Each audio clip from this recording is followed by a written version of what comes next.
Good afternoon. The Senate Finance Committee will come to order. That's yours. Members, it's June 21st, 2021. We have Senate File 10. No. We have,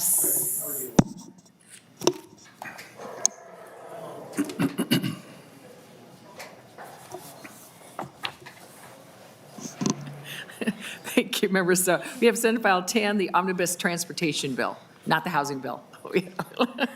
But before we start with Senator Newman, I'd like to welcome our special guest, Claire Benson. It's here. Thank you, Claire, for being here with your mother today. That's very nice of you. You may hold this gavel someday. I'm sure you will. Senator Newman, to your bill, please. Thank you, Madam Chair. I think Claire Benson has more experience in the legislature than most of us. She's been around for so long. Exactly. Thank you, Madam Chair. Members of the Finance Committee, we are ready to present the bill to the Finance Committee. It's my understanding, Madam Chair, that what you would like would be an overview of the finance provisions, but not necessarily a walkthrough on the policy. Is that correct? Thank you, Senator Newman. Yes, we're looking for the funding, of course, and also if there was any big changes that have come with your negotiations with the House, any differences there, point those out. We do have the Commissioner Kelleher with us and Deputy Commissioner O'Hearn and the Met Council, Judge Shetman with us. So if you could just point out the differences, and then we'll have Ms. Boyd go through the spreadsheet. Thank you, Madam Chair. And so we can have Ms. Boyd go through the spreadsheet. Once that's done, I'll have some comments and then try and answer any questions that members may have. Thank you, Senator Newman. And the spreadsheet is posted and it is in your packets. Ms. Boyd, good afternoon. Thank you, Madam Chair.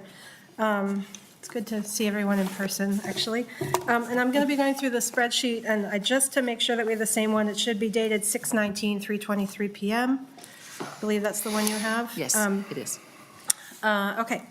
So in the interest of doing a big picture overview, I'm going to point out things maybe that were new compared to the enacted Senate bill, or some big ticket items, and then break down the general fund spending in the target as best I can.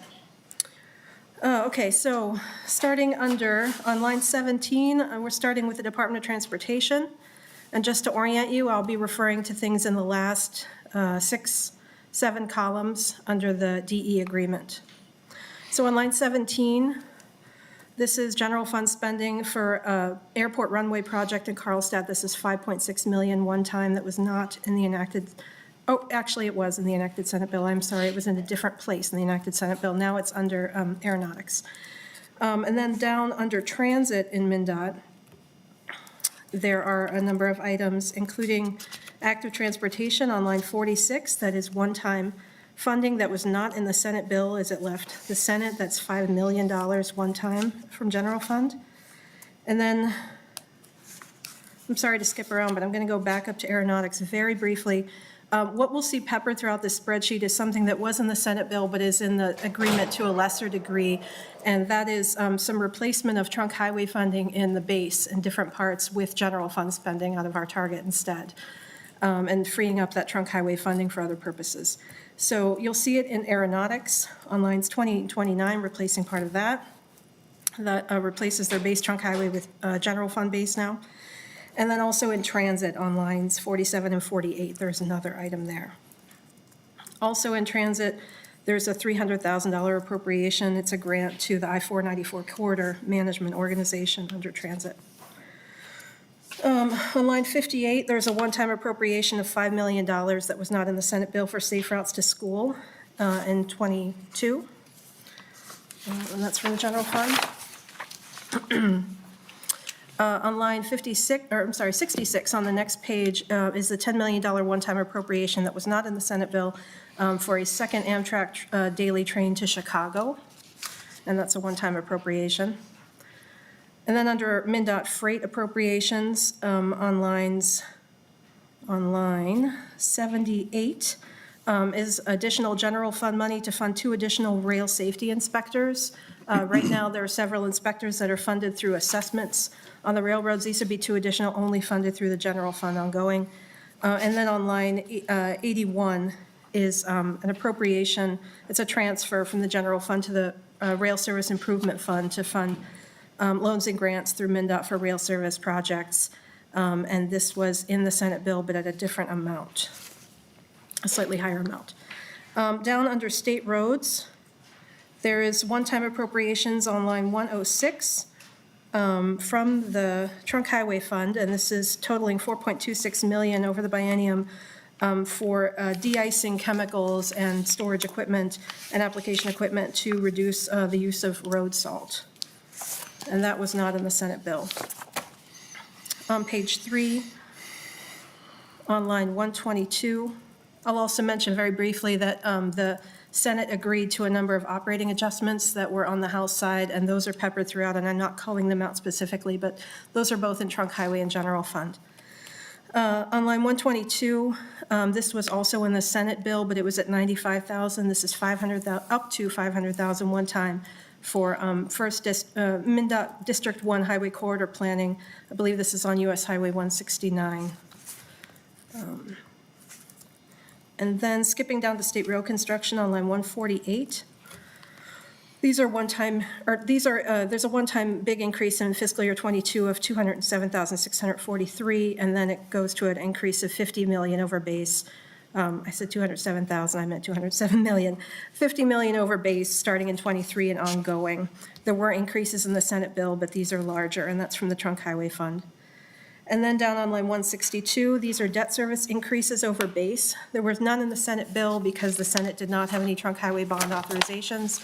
There's authorizations of $413 million in Trunk Highway bonds, and I'll go through that later in the spreadsheet in this agreement. On page 4, you'll see some operating adjustments, but the next big thing is on line 194. This is a one-time general fund appropriation to fund township roads of $12 million. And that's on line, I said 194. Also under county state aid and municipal state aid, you'll see lines that say HUTD increase. There are a number of reductions of direct appropriations from the Highway User Tax Distribution Fund in this bill. And what that does is frees up more highway user tax money to flow through on the constitutional formula to Trunk Highway, county state aid, and municipal state aid. So that's what that small bump is from.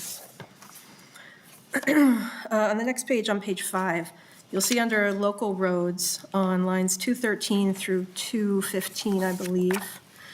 These are one-time increases. There were increases similar in the Senate bill, but these are at different amounts. So there's 18 million one time for small cities, and that's a statutory formula. It's already in statute. There's 14 million for local bridges and 5.5 million for local roads, and those are one time from the general fund. On line 233, this is a reduced amount from a governor's rec and a House provision for cybersecurity efforts under agency management at MnDOT. This is from the Trunk Highway Fund, so that'd be 14.8 million in the first biennium and then ongoing funds. And then on line 235 is an increase of 100,000 a year. That is from the general fund, and that relates to the line above it that was, it's just an increased agency management, but was part of a House recommendation to fund tribal state relations training through MnDOT. The next changes are on line page 6 under Metropolitan Council. The first one I want to point out is that in the Senate language, there were reductions to the general fund base and Met Council that are not currently still in the agreement. However, the House and Senate did agree that starting in fiscal year 26, that the amount for Metro Mobility, which starts on line 287, the amount for Metro Mobility will be part of the forecast. So the amount needed for this program will be part of the general fund forecast, and there will be an expectation that that will be funded in full. So going back to transit, starting on lines 280 through 282, these are some one-time appropriations from the general fund. One is for a transit study along Highway 55. One is for the plan for zero emissions transit vehicle transition at Met Council. And then there's 57.5 million one-time in '22 for arterial bus rapid transit projects. The next changes that are notable, that are not just replacing trunk highway with general fund throughout, are on page 8 of the spreadsheet. Under State Patrol, there are a number of changes. Most of them have to do with the provision of body-worn cameras to the State Patrol in the Patrolling Highways, Commercial Vehicle Enforcement, Capital Security, and Vehicle Crimes Unit. These were already in the Senate bill. But also there on lines 368 and 369, you'll see the salary increase portions for patrolling highways. Those are from the Trunk Highway Fund. And you'll see those salary increases for commercial vehicle enforcement on line 385. Those are ongoing. From Capital Security, that is from the general fund, and those would be on lines 398 and 399. And then I'll just point out also on this page, that on line 371, sorry to jump around, Madam Chair, on line 371, there's an amount to the State Patrol slightly higher than what was in, actually slightly lower than what was in the Senate side, or slightly higher, I'm sorry, slightly higher than what was in the Senate side for State Patrol investments, and that's for additional troopers at patrolling highways. And then back down to Capital Security, there's an operating adjustment for Capital Security on line 397, the general fund that was not in the Senate bill. And also Capital Security enhancements, those are additional troopers at the Capitol compound on line 401, and that was also not in the Senate bill. There's changes on page 9. I've already highlighted the salary increases in Vehicle Crimes Unit. Those are lines 410 and 411. Starting in Driver and Vehicle Services, on line 427, there's an increase for increased staffing and operations. This is in Driver Services, and there's an analogous line in Vehicle Services on the next page. And then on lines 431 and 432 are changes. 431 was in the Senate bill. This is to have a pilot program for same-day driver's license issuing at 2 sites. And then on 432 is a one-time amount of about 5.2 million. This is from special revenue from the driver services account to reopen, make sure that all driver exam stations are reopened, including those that were closed during the pandemic and staffed.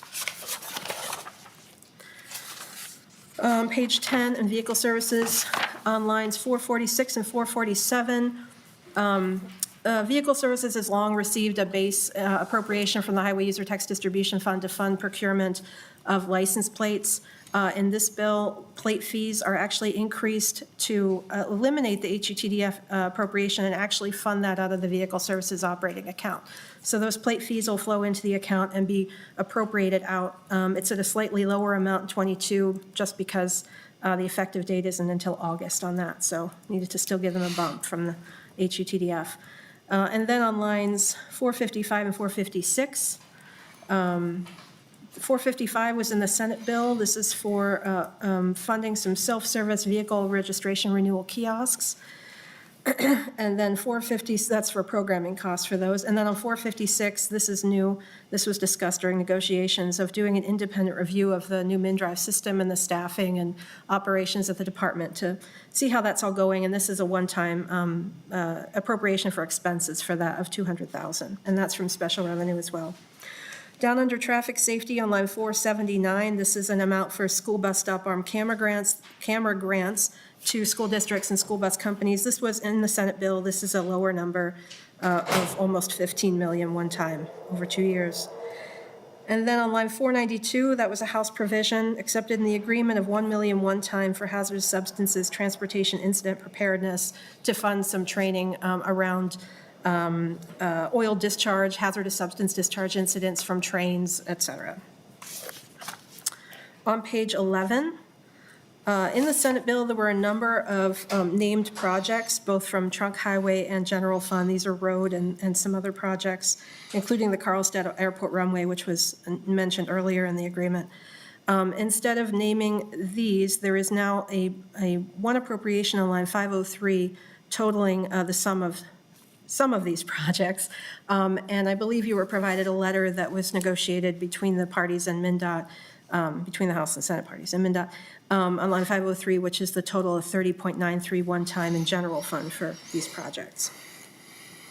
On line 543, this was in the House bill, but not the Senate. These are tax interactions related to picking up the regional bonding authority from Met Council. This is usually in every budget bill, either the tax or the transportation bill carries these. So that was included, and there are some property tax and income tax interactions that happen. So this is just carrying that for the general fund, kind of accounting with our target. Those are not direct appropriations, I should point out. That's pretty much it, Madam Chair. There's nothing really notable there's a couple, I'm sorry. On page 13, I'll just skip ahead. There's 3 things I want to point out.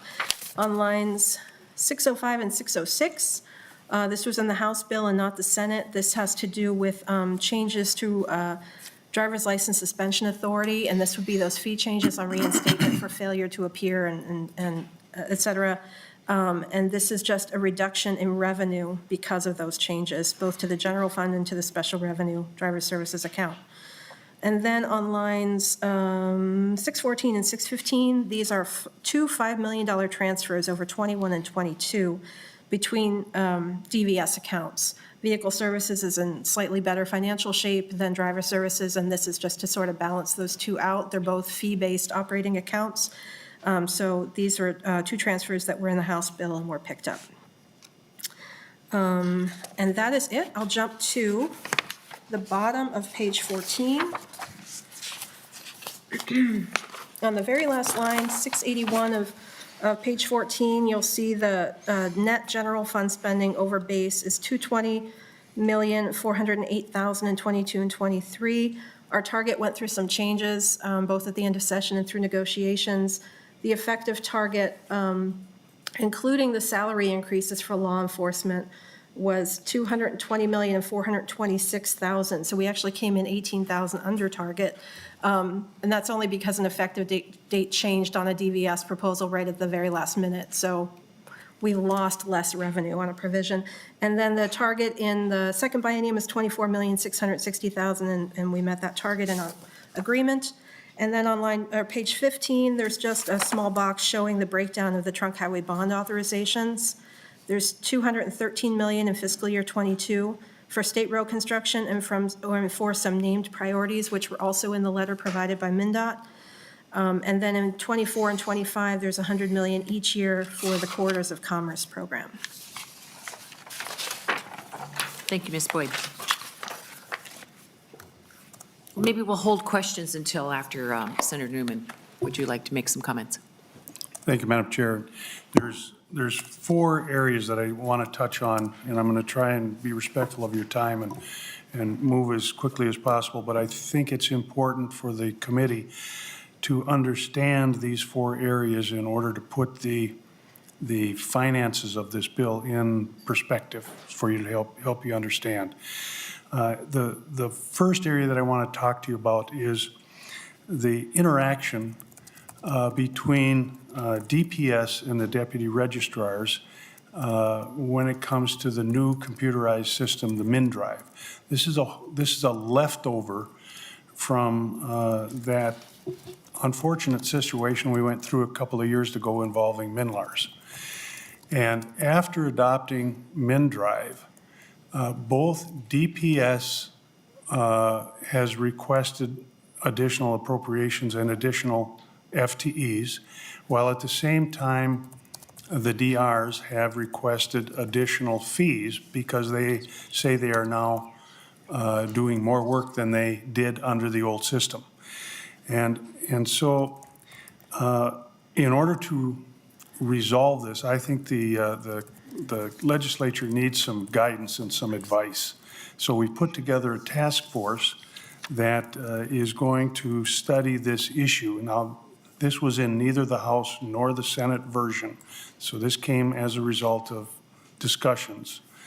And so the same individual who did the study involving MnLARS has volunteered to do the study for the MnDrive to give us that help, and that's Mr. King. He has agreed to do it without cost.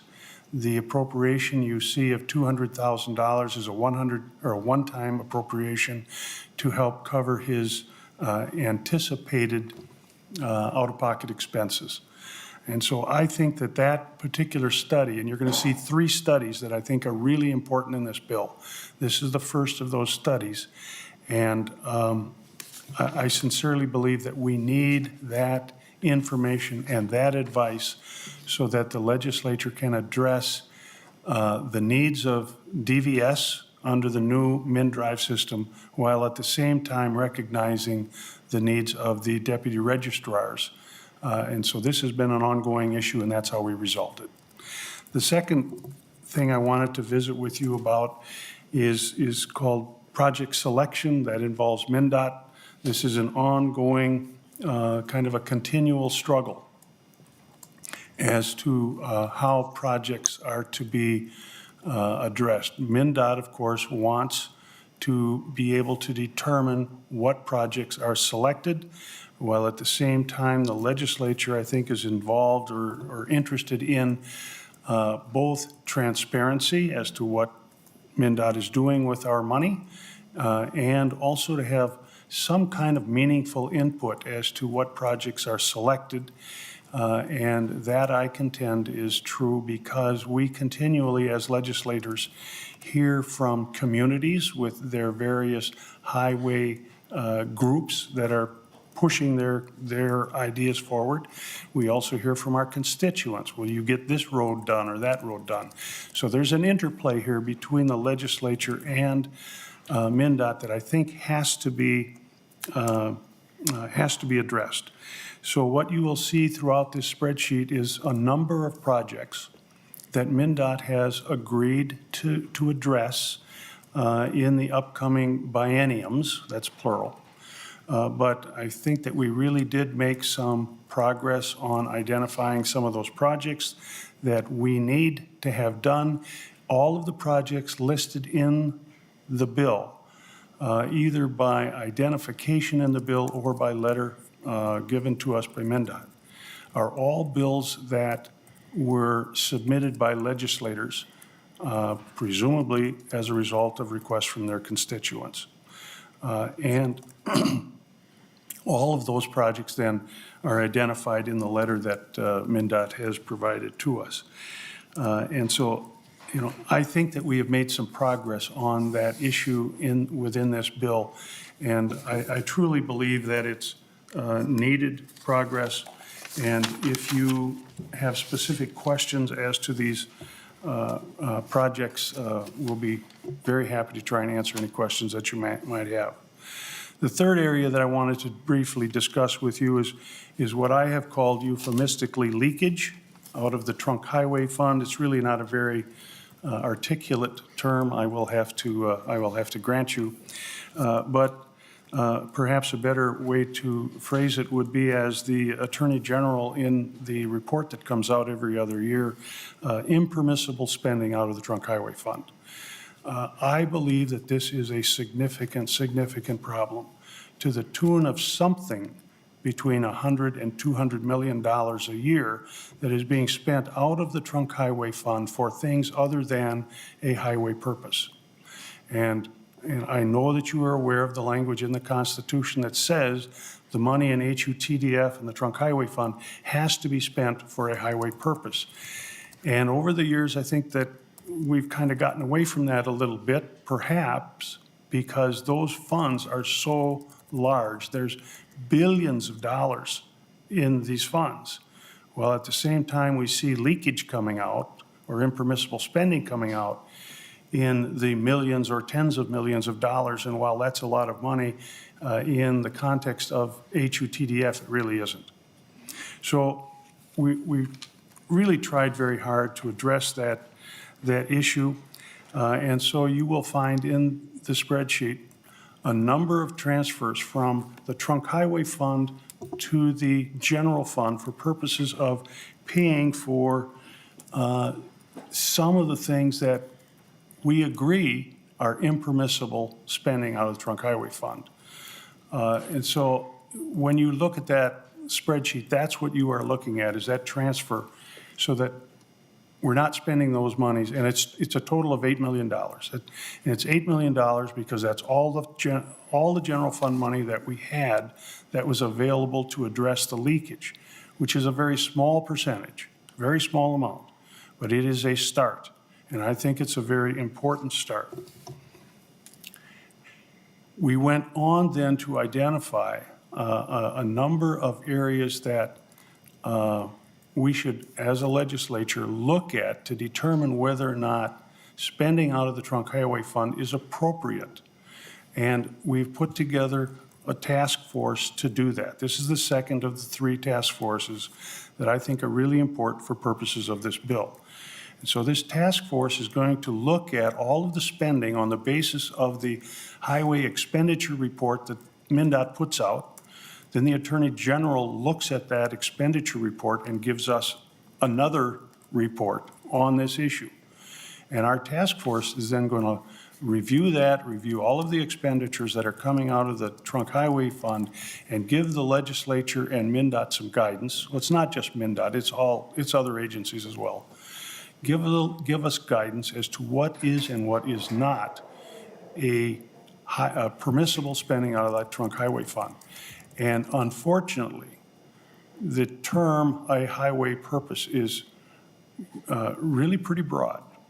And it's almost in the eye of the beholder as to what is a permissible spending out of the Trunk Highway Fund.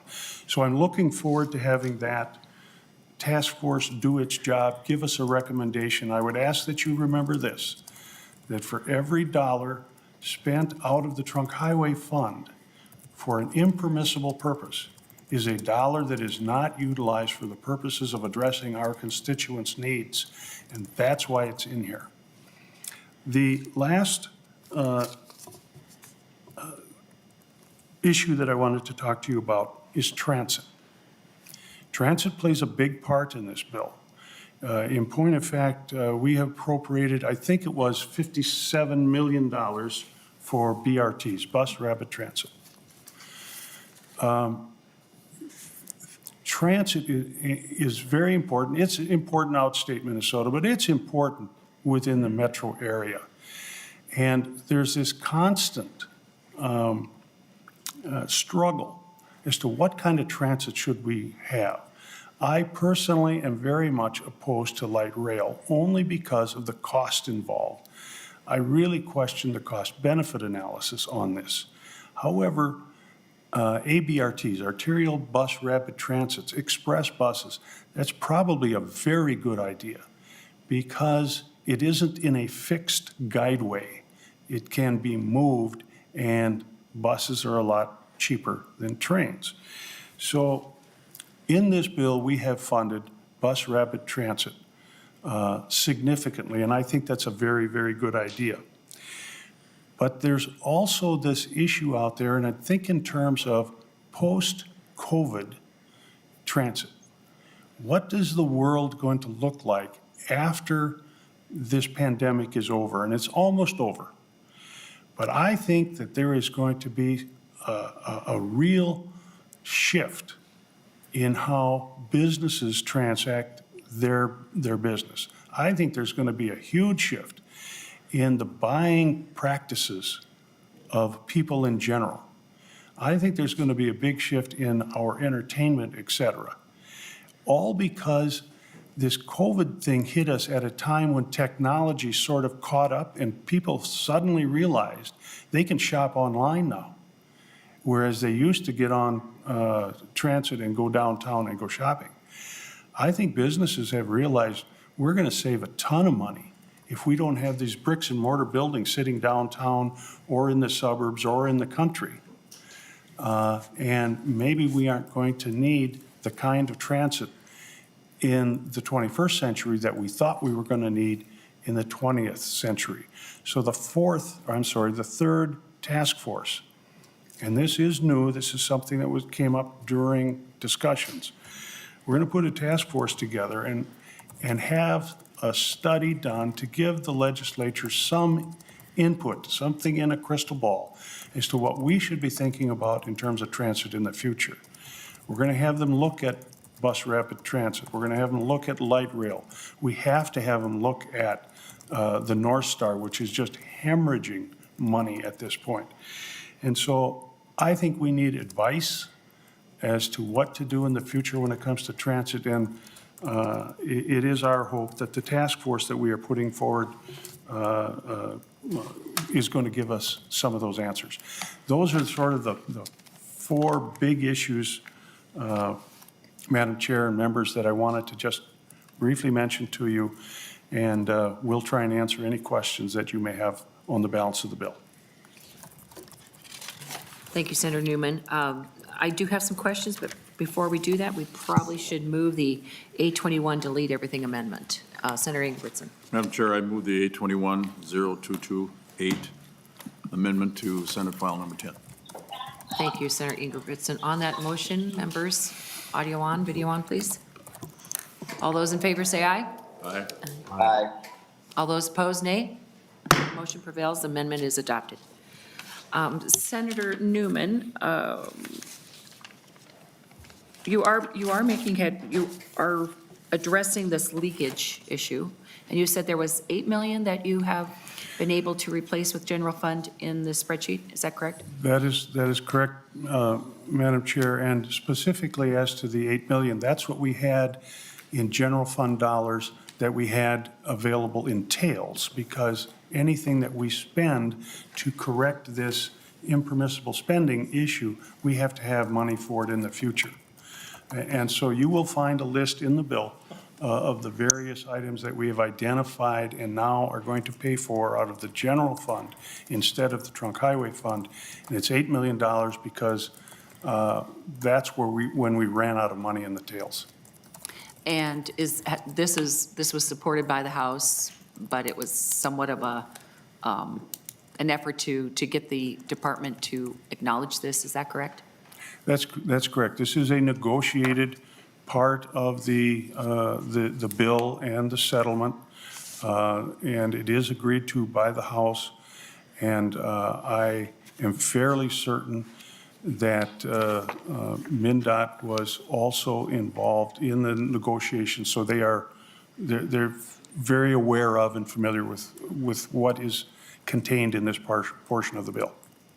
Well, thank you for focusing on this. I think it's really important to make sure that we're spending those dollars correctly, as you said, for projects that are on the ground. In our conversations, we always refer to the similarity between the Healthcare Access Fund and the Trunk Highway Fund, and how there is leakage in areas of appropriations that are not really meaningful for that area of dollars. My other question before I turn it over is the arterial amount that you mentioned for the bus transit, the 57 million. That didn't seem like that was in either the House or the Senate. How did that come to being? It wasn't listed on 282. I don't think it was. 57.5 million. And I can't remember. if I'm reading it correctly, it wasn't in the House or your bill.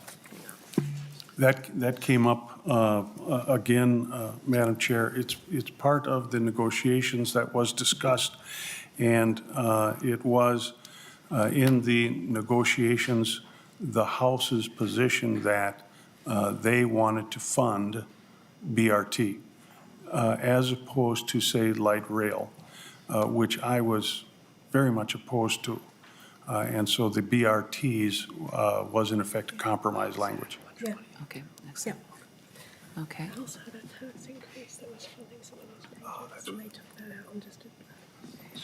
Yeah, sometimes you have to rely on the recollection of staff. The House had tax increases in it, which has been removed from the bill, and the BRTs is the replacement language, the negotiated replacement language. I had forgotten that.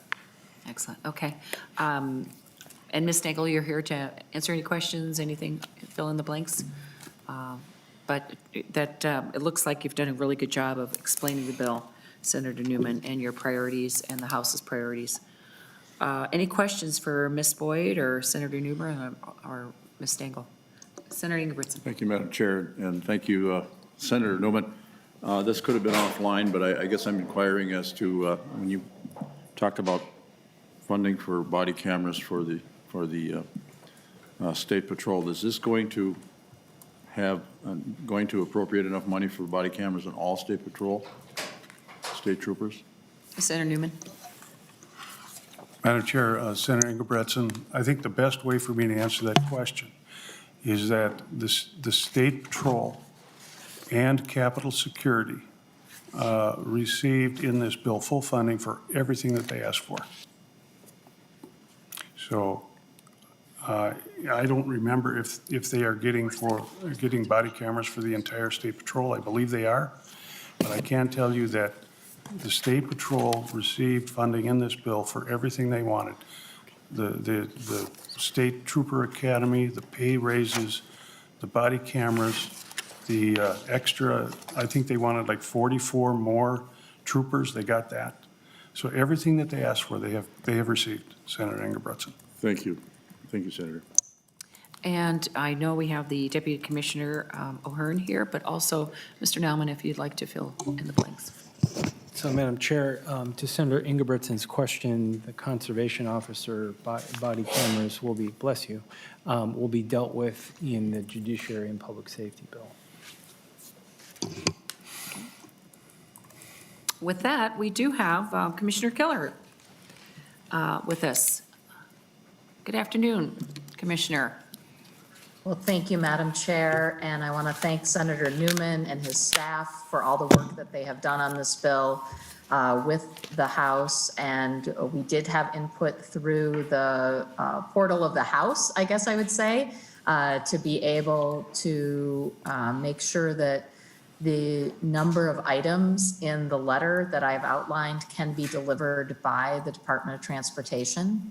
And I want to also say that I think the issue that Senator Newman has raised, which I know Senator Dibble has been concerned about over the years, the issue of how the Trunk Highway Fund is spent is an issue that we are committed to exploring through this task force. We would say, I just want to clarify, we would say that there's a lot of case law and a number of years of history here that a lot of these items are actually trunk highway related. We have tried to identify items that from a policy perspective would be a much better fit through general fund transfer. And I really appreciate Senator Newman's work on that. He and I have had some conversation about that, and I think there's probably some more work that can be done in that area. We do want to also say that we appreciate that the work that can be delivered to your constituents through this bill is going to be, I think, really a quite good amount of work over the next 2 to 4 years based on the funding levels that have come through this bill, both the general fund, the trunk highway bonds, as well as the trunk highway fund expenditures. So, Madam Chair, I'm here to say that MnDOT is supportive and the governor's office is supportive of this bill as you are seeing it here today. And I really appreciate all the work that's been done on it. Thank you. Thank you very much, Commissioner. Are there any questions? I don't see any. So thank you so much again, Commissioner, for coming here and working with Senator Newman. And it is a good bill. And we have Deputy Commissioner O'Hearn from DPS. Good afternoon. Good afternoon. Thank you, Madam Chair. I would like to thank Senator Newman. Oh, excuse me, just dropped my pen. Thank Senator Newman and the staff for working diligently on this bill. It does address the very significant needs for the capital security investment to ensure that all of those who work in and around the Capitol, as well as those who come to visit the Capitol for whatever reason that they come, can do so in a safe manner. To answer the question from Senator Engelbrechtson, yes, the the funds for the body cameras do cover the costs of all of the State Patrol and Capitol Security, and that includes the additional troopers and Capitol Security officers that are funded, the new ones that are funded through this bill as well. We look forward to working with the various task forces with respect to the one involving the variety of different topics for driver and vehicle services and deputy registrars, as well as the use of the Trunk Highway Fund task force. And with that, if there are any questions, I am happy to answer them, but this is a bill that the Department of Public Safety supports and feel that we'll be able to do some good work coming up with this bill. So thank you again for hearing it, and I stand for any questions. Thank you very much, Deputy Commissioner. And are there any questions for the Deputy Commissioner? Yes, Senator Benson. Thank you, Madam Chair, and Senator Newman, Deputy Commissioner. What is the policy for body cameras at the Capitol? Deputy Commissioner. So the State Patrol has not yet rolled out body cameras because they have not done that. They have been working on a policy that aligns with the model policy to do that, and I think they will be in a position to have that information public shortly if it is not already. Senator Benson. Thank you, Madam Chair. And I remember when we were working on body camera language several years ago, and there was a framework established, but municipalities were required to make some of their own decisions and retention of information. And so I just wanted to know, I didn't recall that we had framework that applied to the troopers. I only remembered municipalities and counties. And so I appreciate the clarification and look forward to seeing that update. Madam Thank Chair. you, Senator Benson. Senator Newman. Yeah, this may help a little bit, but I do know that I believe there is in the state troopers request for three FTEs to address the issue of data retention and security, because that is a big issue when it comes to these body cameras. So it was anticipated and included in the bill. Senator Ingebrigtsen. Thank you, Madam Chair, and thank you, Deputy Commissioner, for that clarification. And I believe I understood Senator Newman saying that there were 44 additional troopers. Is that for the new academy, or is that 44 actual net new troopers on the state highways?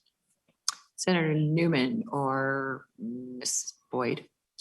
Madam Chair, Senator.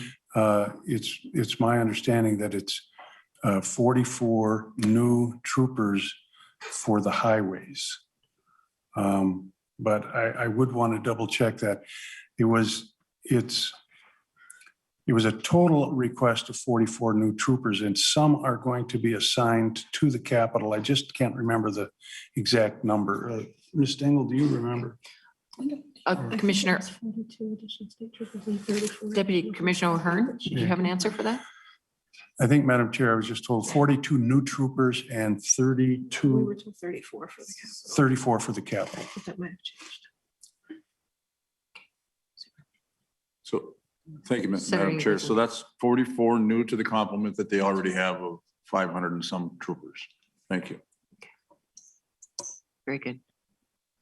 Well, I would like to compliment Commissioner Anderson Kelleher and Deputy Commissioner O'Hearn, my crack ace fiscal analyst over here to my left, did point out that throughout the bill, instead of it saying monies available until spent or expended, as we addressed in the jobs bill, it does point out that it is there is a time certain on those dollar appropriations.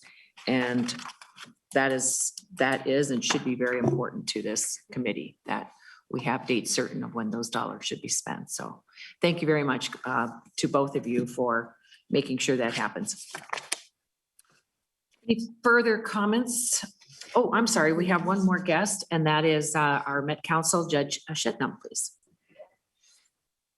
Hi, Madam Chair and members. This is Judge Shetnan with the Metropolitan Council. I'm the Government Affairs Director. And I would also like to make sure that I extend my thanks to Senator Newman, as well as to his staff, Mr. Frazier, Mr. Kaluza, as well as Ms. Stengel and Ms. Boyd for their help as we put this bill together.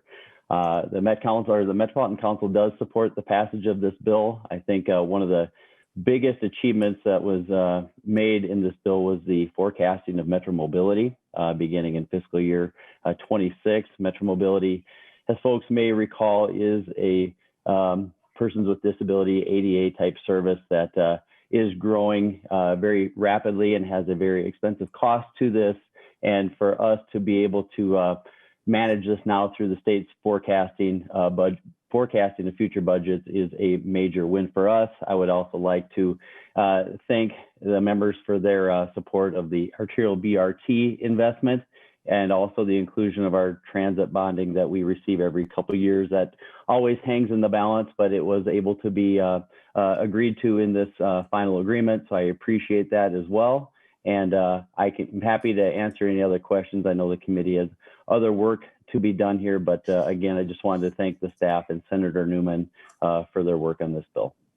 Thank you, Mr. Shetland. Any questions? Okay. Thank you very much for your time today. You bet. Senator Newman, final comments. Madam Chair, members, no final comments. You'll see this on the floor here pretty quick, I hope. But I sincerely appreciate your attentiveness and looking forward to discussing this with you on the floor. Thank you, Senator Newman. It's a good bill. Wish we'd given you more, but. Me too. Yes, I know you do, for sure. Senator Ingebrigtsen. Madam Chair, I move the Senate File 10 be passed as amended and referred to general order. On that motion, members, audio on, video on. All those in favor, please say aye. Aye. All those opposed, nay. Motion prevails. Thank you, Madam very Chair, much, Senator members. Newman. Thank you, Ms. Boyd, Ms. Stengel. So members, we are going to go into a Nice job. a recess. We are working on some amendments for Senate File 9, the jobs bill. So we will be coming back and just stay tuned to your email. And it'll be back in this room with that. So, oh, I'm sorry, Senator Marty, I didn't see your hand. Madam Chair, do you have any rough idea of how long that's going to be? Senator Pratt. Thank you, Madam Chair. There are a number of moving parts.